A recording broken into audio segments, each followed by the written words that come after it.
여러분, 왜 하나님께서는 다시는 멸망시키지 않겠다고 말씀하시는 거 아니? 죄가 없어서가 아닙니다. 사람의 마음의 계획이 처음부터 악하기 때문입니다. 하나님께서 나를 멸망시키지 않는 이유가 뭔지 아십니까? 죄를 지을 때마다 멸망시키고, 죄를 지을 때마다 몽둥이를 들고, 죄를 지을 때마다 심판을 해야 된다고 한다면은 지금 이 순간에도 단 한 명도 이 땅에 살아있는 사람이 없기 때문에, 여러분, 내가 죄가 많기 때문에 하나님이 나를 용서하시기로 작정하신 것입니다.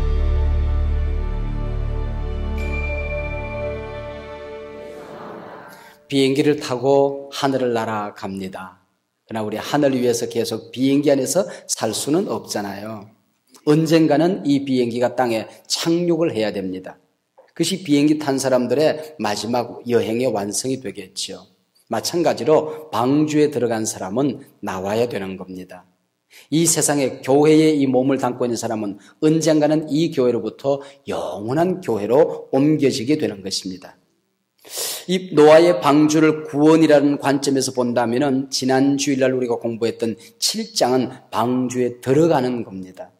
오늘 8장은 방주에서 사는 겁니다. 그리고 방주에서 나오는 것입니다. 어떤 분은 그런 얘기를 했어요. 신앙을 가지는 것은 행복이라고 한다면 신앙생활을 하는 것은 고난일 수 있다. 이 교회 생활도 때로는 시험을 당하고 어려움을 겪고 갈등을 겪는 고난일 수 있다고 하는 것이죠. 방주에 들어가는 것은 감격이고 시움일 수 있어요. 그러나 방주에서 사는 것은 고통일 수 있습니다. 그리고 방주에서 나와서 우리가 해야 되는 일을, 이 세상을 하나님 나라로 만들어가는 일은 그렇게 만만한 일이 아니다 하는 것이죠. 그래서 구원은 첫 번째는 방주에 들어가는 것. 이 방주에 들어가는 것은 인간이 할 수 있는 것이 아무것도 없어요. 내가 구원의 방주에 들어가는 것은, 구원받는 것은 내가 할 수 있는 일이 아무것도 없습니다. 그냥 예수만 믿기만 하면 되는 겁니다. 그러나 방주에 들어가서 사는 것은 대단히 고통스러운 일일 수 있는 것이죠. 내가 예수님을 닮아간다고 하는 것, 그것은 쉬운 일이 아니라고 하는 것이죠. 그리고 방주에서 나왔을 때에 황폐화되어진 이 땅을 다시 하나님 나라로 만들어간다는 것은 그렇게 만만한 일이 아니다 하는 것입니다. 근데 이 방주 안에 들어가서 그럼에도 불구하고 고통스러운 이 방주 안의 삶을 행복하게 살 수 있는 이유는 여호와께서 노아의 가족과 거기 들어간 모든 짐승을 권념하셨기 때문에, 옛날 번역에는 권념하셨다 그랬는데 요즘 개역 번역에서는, 개역 개정판에서는 기억하셨다 그렇게 이야기를 하고 있습니다. 한번 따라하시 바랍니다. 하나님이 노아와 모든 짐승을 기억하셨다. 네, 기억하셨다는 것입니다. 참 우리나라 사람들은 기억되는 걸 참 좋아합니다. 특별히 산에 가면은 딱 가서 거기에다가 꼭 돌로 새겨놔요. 네, 네. 영식이 하트, 영숙이 다녀갔다 이렇게. 심지어는 금강산에 가도 새겨놓는다고 그래요. 그럼 미국에 가서, 아니면 호주에서 빠삐용을 찍은 아주 가파른 언덕에 올라갔더니 거기 가니까 한글이 참 많더라고요, 거기다. 한국 사람들이 여하튼 다녀갔다고 그러면 누구 다녀갔다 이러고 딱 써요. 외국 사람들은 굉장히 신기하게 이렇게 보는 것 같아요. 재미있게 보는 것 같기도 하고, 때로는 보면은, 좀 이렇게 얼굴을 찌푸리는 그런 사람들도 있습니다. 누군가 나를 기억해 주기를 누구나 기대하죠. 누군가 나를 기억해 준다는 것은 참 신나는 일입니다. 제가 초등학교 2학년이나 3학년쯤 되었을까요? 눈이 오는 날이었어요. 근데 눈이 이렇게 마르고 나니까 장화가 필요했던 모양이에요. 그래서 교장 선생님이 저희들이 운동장에서 노는데 내 이름을 부르더라고요. 영모야 그러더라고요. 야, 나는 하나님의 임재와 함께 뒤집어지는 줄 알았습니다. 교장 선생님이 내 이름을 안다. 여러분, 그 많은 학생들 가운데 교장이 내 이름을 안다는 게, 이게 지금까지 그 생각만 하면 가슴이 뛰어요. 그러면서 영모야, 우리 집에 가서 장화 좀 가져올래 그래요. 이야, 그때부터 그 질척거리는 운동장을 뛰어서 교장 사택까지 달려가서 사모님, 선생님이 장화 가져오래요. 그래서 장화 들고 교장 선생님 가서 탁 갖다 바쳤던 그 행복, 그 당당함. 교장 선생님이 내 이름을 기억했다는 차원에서 그 얼마나 어마어마한 일인지 몰라요. 더더구나 하나님이 나를 기억하신다. 할렐루야. 이거 얼마나 어마어마한 일입니까? 하나님께서 노아와 방주에 들어간 모든 짐승을 기억하셨다는 것입니다. 우리가 인생 살아가다가 왜 그렇게 불안하고 왜 그렇게 외롭고 인생이 힘들고 지쳐 쓰러질 때가 있습니까? 하나님을 내가 잊어버렸을 때에 어쩌면 하나님께서 나를 잊어버렸는지도 모르겠다. 예수님께서도 그 십자가의 고통을 지시면서 그 채찍 맞으면서 예수님 그렇게 괴로워하지 않으신 것 같아요. 얼마나 괴롭고 아팠겠어요. 그러나 그것이 그렇게 고통스러운 것은 아니었어요. 머리에 무거운 가시가 짓눌러질 때에 손과 발에 굵은 창살이 옆구리에 창이 피집고 갈비뼈 사이에 염통을 찌르고 들어올 때에 예수님께서 그렇게 고통스러워하지는 않았어요. 그러나 하나님께서 얼굴을 돌리실 때에 예수님께 짊어지어준 만인간의 죄가 너무나도 추하고 더러워서 하나님께서 고개를 돌리실 때에 예수님은 부르짖어 가장 처절한 부르짖음이 그때 나옵니다. 나의 하나님 나의 하나님 어찌하여 나를 버리시나이까. 하나님으로부터 잊혀지는 이 순간, 하나님이 고개를 돌리시는 이 순간 예수님께서 가장 처절한 고통의 울부짖음을 하는 것을 볼 수 있습니다. 내가 만질 수 없지만은 하나님의 음성이 내 귀에 들리는 것 아니지만은 어떤 환경 속에도 하나님은 나를 기억하신다. 하나님은 나를 잊어버리지 아니하신다. 하나님은 나를 사랑하신다. 이것만 붙들고 살면 우리는 승리하는 삶을 살 수가 있는 것입니다. 하나님은 절대로 주무시지 않습니다. 그래서 우리가 노래할 때에 불러도 늘 감격스러운 노래들이 있어요. 하나님 한 번도 나를 떠난 적 없으신다. 하나님 나를 한 번도 버린 적이 없으신다. 하나님 한 번도 나를 실망시킨 적이 없으신다. 하나님은 실수가 없으신 분이시다.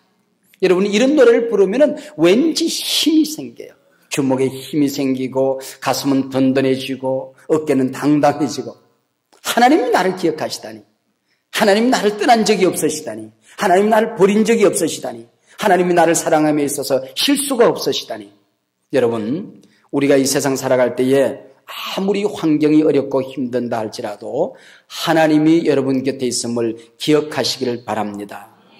내가 답답해할 때에, 내가 힘들어할 때에, 내가 아파할 때에, 고통스러워할 때에 하나님은 더 가까이 내 곁에 와 계시는 것입니다. 우리 가정에 자녀들이 많이 있어요. 그때에 그 자녀들 가운데 한 아이가 병석에 들어눕게 됩니다. 그러면은 어머니 아버지의 마음은 오늘 학교 간 아이, 직장에 간 아이, 밖에서 지금 야구하러 나간 아이, 친구들하고 뛰놀던 아이, 이런 아이들에게 관심 있는 것이 아니라 지금 병석에 누워있는 그 아이에게 온갖 마음이 다가있단 말이죠. 이게 부모의 마음이에요. 하나님도 마찬가지예요. 내 고통이 너무 크기 때문에, 내 슬픔이 너무 크기 때문에, 내 감정적인 동요가 너무 심하기 때문에 내 눈에 하나님이 안 보일 뿐이지, 내가 힘들어할 때에, 외로워할 때에, 고통 가운데 있을 때에 하나님의 온갖 마음이 내 안에 머물러 있음을 여러분 믿으시기를 바랍니다. 이게 하나님이에요. 여러분 기억하세요. 하나님은 절대로 일찍 오시는 법도 없고 늦게 오시는 법도 없으신 분이십니다. 가장 정확한 때에 정확한 모습으로 찾아오시는 것입니다. 여러분 방주 안에 들어간 것은 어떻게 보면 쉬운 일이었어요. 오히려 감격스러운 일이었어요. 그러나 방주 안에 살아가면서 하나님이 나를 잊어버리지 아니하셨다. 폭우가 쏟아지는 그 시간에도 그냥 밖에서 그냥 질풍노도의 소리가, 화산이 터지고 땅이 갈라지면서 용수도 치오르고 하늘이 갈라져서 그냥 우박이 쏟아지는 그 시끌벅적한 소리 가운데도 하나님이 우리를 기억하고 계신다. 하나님이 방주 안에 함께 계신다. 노아가 아마 이것을 믿지 못했다고 한다면, 이걸 의심했다고 한다면 그 안에서 공포에 질려서 죽었을 거예요. 불안에 시들려서 죽었을 거예요. 그러나 노아는 그 안에서 조금도 믿음이 흔들리지 아니했다고 하는 것입니다. 여러분 어린아이 하나가 엄마 뱃속에 잉태되어지는 것은 하루면 되는 거예요. 이게 잠시 잠깐이면 되는 것입니다. 그러나 이 어머니 뱃속에서 이 아이가 이 밖으로 나오기 위해서는 10달 동안 꾸준히 인내하면서 기다리는 게 필요한 것입니다. 이스라엘 백성들이 출애굽하는 것은 하루 이틀이면 되는 일이었습니다. 그러나 가나안 땅에 들어가기 전에 거기서 훈련받는 기간은 40년이라는 기간이 필요했던 것이죠. 방주에 들어가는 것은 쉬운 일이었습니다. 그러나 방주 안에서 살며 나오기까지의 그 시간이라는 것은 그렇게 만만한 일이 아니었다고 하는 것이죠.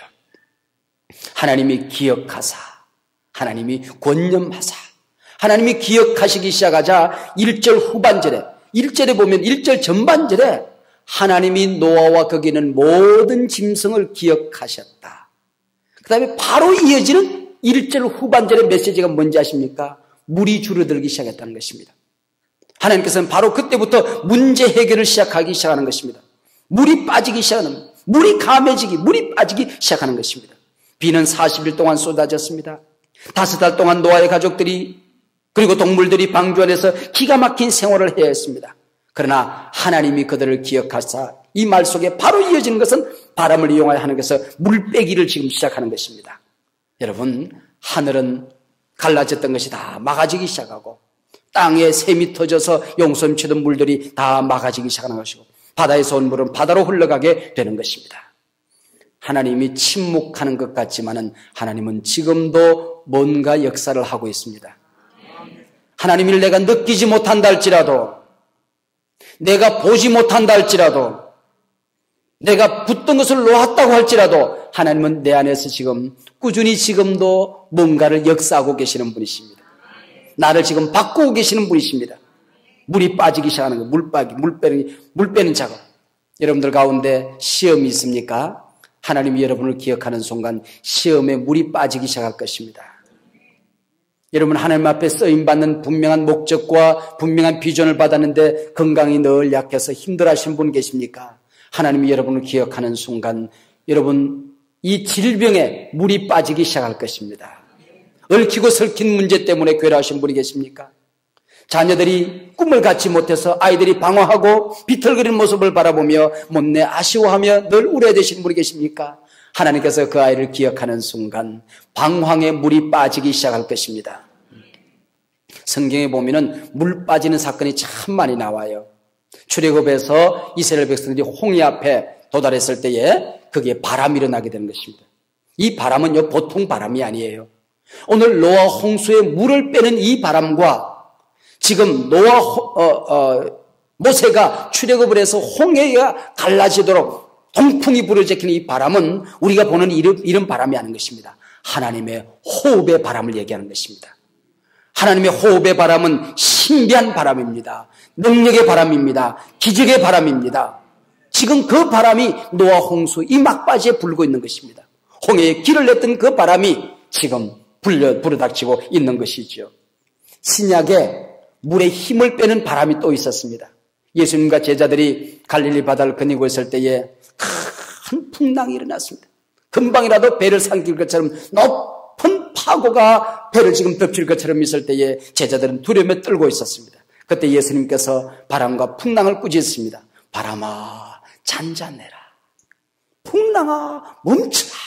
그럴 때 이 풍랑과 바람에 힘이 빠져서 잔잔했어요. 그 고요가 얼마나 고요했던지 거기는 지금까지 한 번도 그 고요를 보지 못했을 만큼 고요해지는 것입니다. 완전 힘이 빠지는 것이죠. 바람과 풍랑에 힘이 빠지는 사건이 있는 것을 볼 수 있습니다. 오늘 2절부터 보면은 깊은 샘과 하늘에 창이 막히고 하늘에서 비가 그침에 물이 땅에서 물러가고 점점 물러가서 150으로에 감하고 깊은 샘과 하늘에 창이 막혀지는 또 다른 물빼기 역사는 막아버린 역사가 일어나게 되는 것입니다. 여러분, 이 물빼기는 지금 한 1년쯤 걸리게 되는 겁니다. 하나님은 갑작스럽게도 일하시지만은 때로는 하나님께서 천천히 물을 빼실 때도 있는 거예요. 어떤 질병을 위해서 우리가 기도하면은 어떤 병들은 그 자리에서 고침을 받아요. 근데 어떤 병들은 우리로 하여금 꾸준히 기도하게 해서 몇 달이고 기도해서 하나님께서 우리의 병을 고치실 때가 있는 것입니다.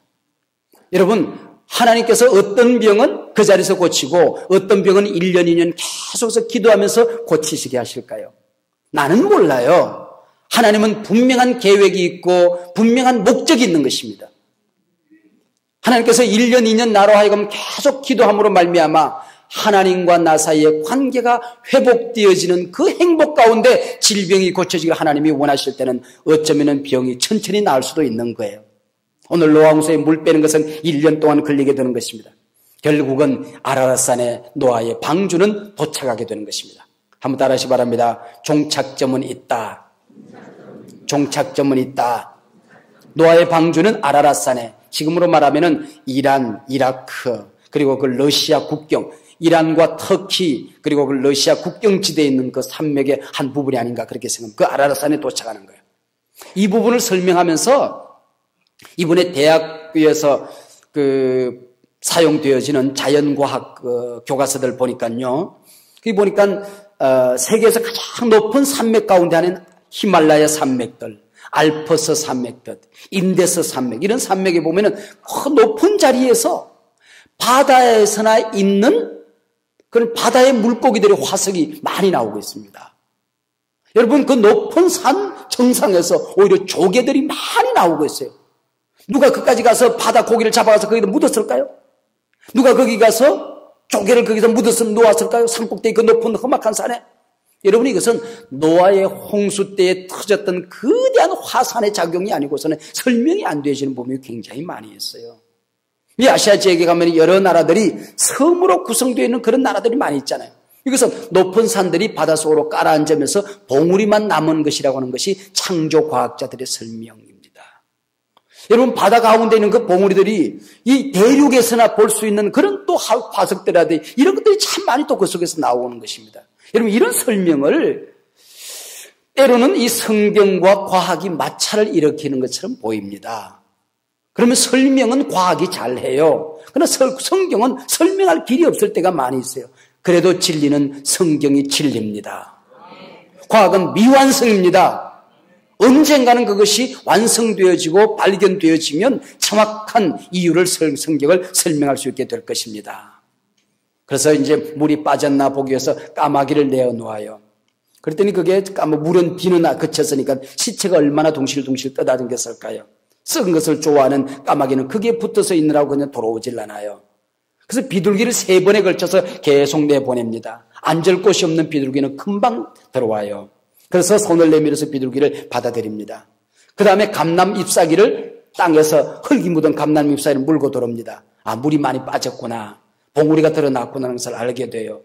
그 다음에 3번째 비둘기를 내보냈더니 그 다음 비둘기가 돌아오지 않는 것입니다. 왜요? 살 곳이 많이 있었다는 것이죠. 살 곳이 많이 있었기 때문에 있는 것입니다. 그럼에도 불구하고 방주의 문을 열고 나가보고 싶어요. 지금 노아가 자기가 지금 밖의 상황을 지금 파악하기 위해서 여러 가지 스케줄을 진행하고 있습니다. 그럼에도 불구하고 방주의 문을 열고 나갈 것 같은데 나가질 않는 것입니다. 여러분, 우리의 이성과 우리의 상식과 우리의 계획과 프로그램을 가지고 하나님의 뜻을 알기 위해서 여러 가지 노력을 하는 것은 대단히 아름다운 일입니다. 그러나 마지막 결단할 때는 하나님의 음성을 듣고 움직여야 되는 것이에요. 노아가 지금 방주의 문을 열지 않으려고 하나님의 때를 기다리고 있는 것입니다.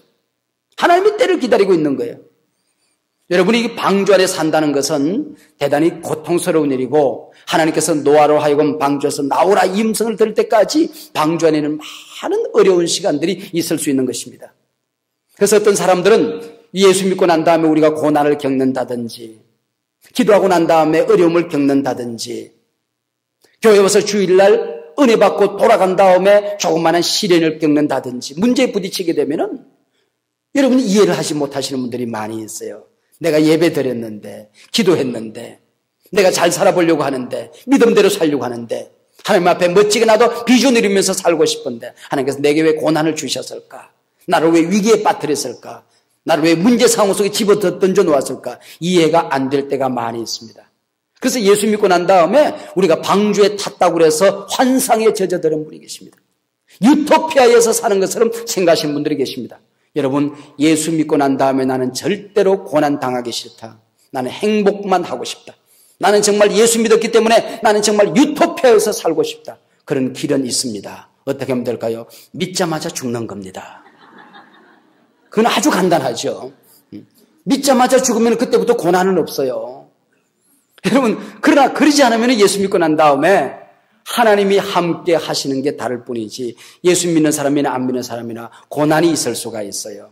때로는 예수를 믿었다는 사실 때문에 좁은 길로 가야 된다는 사실 때문에 내가 하나님의 자녀가 되어서 인내하고 참아야 된다는 사실 때문에 더 많은 시험과 고통과 손해를 보아야 하는지도 모르는 것입니다. 한 번 탁 쏘아주고 싶은데 그것도 참아야 돼요. 직장에 가서 우리 아파트에서 살면서 이 세상에 살면서 정말 상식이 통하지 않는 사람들 그리고 매일매일 내가 싫어할 수밖에 없는 그런 사람하고 어우러서 살아가는 이런 고통이 얼마나 많이 있는지 모릅니다. 그러나 여러분들 이 방주 안에서 우리가 기다리며 인내하며 기다리고 살도록 하나님께서 우리에게 노아를 통하여 우리에게 가르쳐 주시는 것입니다. 방주에 들어가는 것은 구원이에요. 그러나 구원받은 방주 안의 삶은 고난이 있을 수가 있다 하는 것입니다. 그러나 결국은 우리 13절 14절 뒤에 보면 물은 마르고 땅은 드러나게 될 것이고 하나님의 때는 반드시 오게 될 것입니다. 그래서 15절부터 보면 방주에서 나오라. 모든 것을 다 끌고 나오라 그렇게 얘기했습니다. 밖으로 나오게 되는 것입니다. 이 나와서 뭘 하라고 그러는 것입니까? 거기 보면은 17절 마지막에 보면은 생육하고 번성하라 그랬습니다.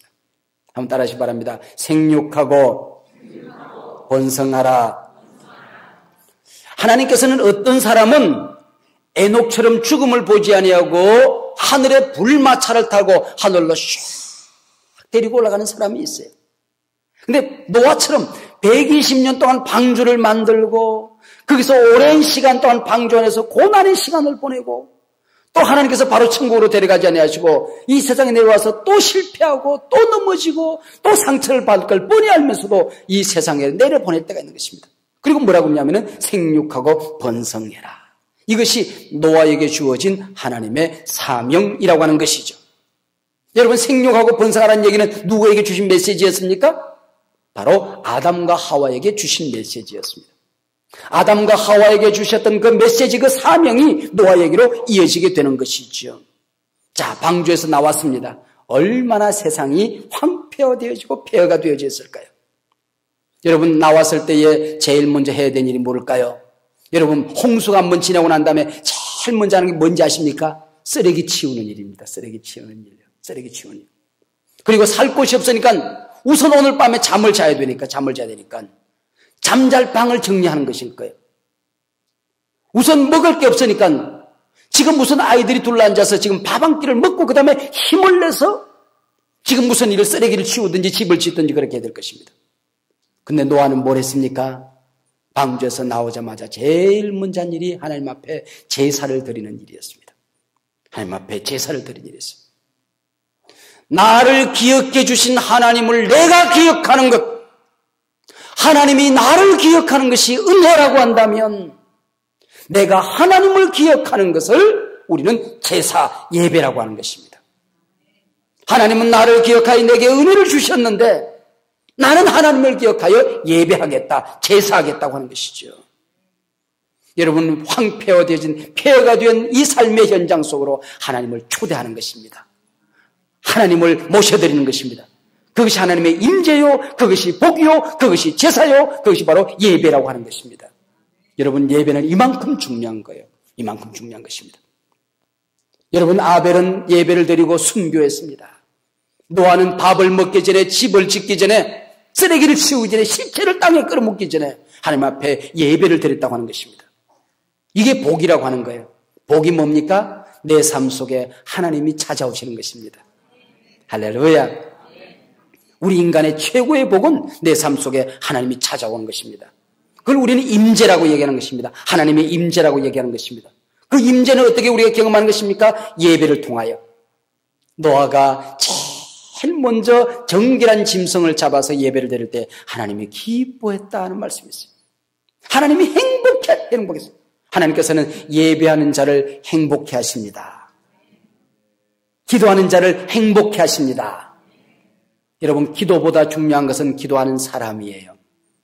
하나님께서 제일 먼저 복을 주실 때는 기도의 응답보다도 기도하는 사람에게 복을 주시는 거예요. 하나님께서는 이 시간 우리를 보고 싶어하는 것은 아름다운 영광스러운 예배를 보고 싶어 하시지만은 그보다 더 중요한 것은 영광스러운 예배를 드리는 예배자를 하나님께서는 찾으십니다. 예배자를 보고 싶어 하시는 것입니다. 기도하는 사람을 보고 싶어 하신다. 예배자를 보고 싶어 하신다. 하나님께서는 예배를 그토록 보고 싶어 하시고 영광스러운 예배를 기대하시지만 그것보다 더 중요한 것은 하나님은 예배자를 찾으십니다. 그래서 우리는 가끔 보면 하나님의 일 좀 합시다. 그리고 하나님 앞에 예배합시다. 그러면 바쁘다고 그래요? 여러분 바쁘다는 얘기 무슨 얘기인지 아십니까? 여러분 우리가 가만히 생각해 보면 바빠서 하나님 앞에 찾아오지 못하고 바빠서 예배하지 못한다는 게 얼마나 악한 얘기인지 모릅니다. 나를 위해서는 한없이 내가 얼마든지 시간을 낼 수 있는데 하나님을 위해서는 시간을 낼 수 없다는 얘기죠. 내 일에 바쁘고 하나님의 일에는 아무런 관심이 없는 것이죠. 다른 일에는 바쁜데 하나님 앞에는 마음이 없다고 하는 것입니다. 그래서 우리가 바쁘다는 얘기가 얼마나 하나님 앞에 악한 말인지 몰라요. 예배가 뭡니까? 우선순위의 결단입니다. 내가 나를 위해서 얼마든지 해야 될 일이 많이 있지만은 학교 생활 있고 사업 있고 가정 생활 있고 얼마든지 있지만은 그러나 그것보다도 하나님 만나는 것이 내 삶의 최우선순위입니다. 이것이 노아의 제사라고 하는 것이죠. 제사를 드리고 났더니 하나님께서 노아에게 어떻게 응답한지 아십니까? 다시는 이 세상을 멸망시키지 않겠다. 하나님의 마음을 바꿨습니다. 기도는 진노하기 위하여 높이 치켜들었던 하나님의 팔을 붙드는 능력이요, 멸망하기로 했던 하나님의 심판의 팔을 붙들 수 있는 능력이 되는 것입니다. 예배는 하나님의 마음까지도 바꾸어 복으로 우리가 가질 수가 있는 것입니다. 자, 다시는 이 세상을 물론 멸망시키지 않겠다. 여러분 그 다음에 말이 어떻게 이어지겠습니까? 저들이 한 번 심판을 받았더니 한 번 채찍에 맞았더니 다시는 죄를 짓지 않았기 때문에 이렇게 이어져야 되지 않습니까? 여러분 왜 하나님께서는 다시는 멸망시키지 않겠다고 말씀하시는 거 아니? 죄가 없어서가 아닙니다. 사람의 마음의 계획이 처음부터 악하기 때문이다. 여러분 기가 막힌 얘기 아닙니까? 하나님께서 나를 멸망시키지 않는 이유가 뭔지 아십니까? 죄를 지을 때마다 멸망시키고 죄를 지을 때마다 몽둥이를 들고 죄를 지을 때마다 심판해야 된다고 한다면은 지금 이 순간에도 단 한 명도 이 땅에 살아있을 사람이 없기 때문에 어려서부터 저들의 마음의 계획이 모두 악하기 때문에 인간은 처음 시작부터 마지막까지 모든 것이 악하기 때문에 내가 이제는 멸망하지 않기로 결단한 것밖에 없다고 하는 것입니다. 여러분 내가 죄가 많기 때문에 하나님이 나를 용서하시기로 작정하신 것입니다. 나한테 그냥 내버려두면 내가 의로워질 때까지 기다려서는 단 한 명도 구원할 수 없기 때문에 사람의 마음의 계획이 어려서부터 악하기 때문에 내가 저들을 멸망시킬 수 없다는 것입니다. 여러분 사람이 심판받고 나면은 채찍 맞고 나면 그 다음에 사람이 바뀌어질 것 같지요? 너 아닙니다. 아이들이 매 한 대 맞고 나면 그 다음부터 아이들이 쫙 달라지던가요? 자꾸 매가 더해져 갈 뿐입니다. 용서하고 사랑하는 길밖에 없더라고요. 하나님도 그런 작전을 쓰신 것입니다. 그래서 이 제사를 통하여 노아로 하여금 예수님의 피를 바라보게 하는 것입니다. 그 노아의 제사의 핏줄기를 통하여 골고다 언덕 예수님의 제사가 이어지게 되는 것입니다. 그래서 노아의 방주는 오늘 주님의 피 위에 세워지니 교회를 의미하는 것이고 노아의 제사는 예수님의 핏줄기로 이어지게 되는 것입니다. 여러분 예수님밖에 우리가 구원받을 수 있는 어떤 길도 없습니다. 예수님의 십자가를 지신 보혈의 피 외에는 우리가 용서받을 수 있는 어떤 길도 없습니다. 노아의 제사를 통하여 우리는 그 안경을 통하여 예수님을 바라보게 되는 것입니다. 할렐루야.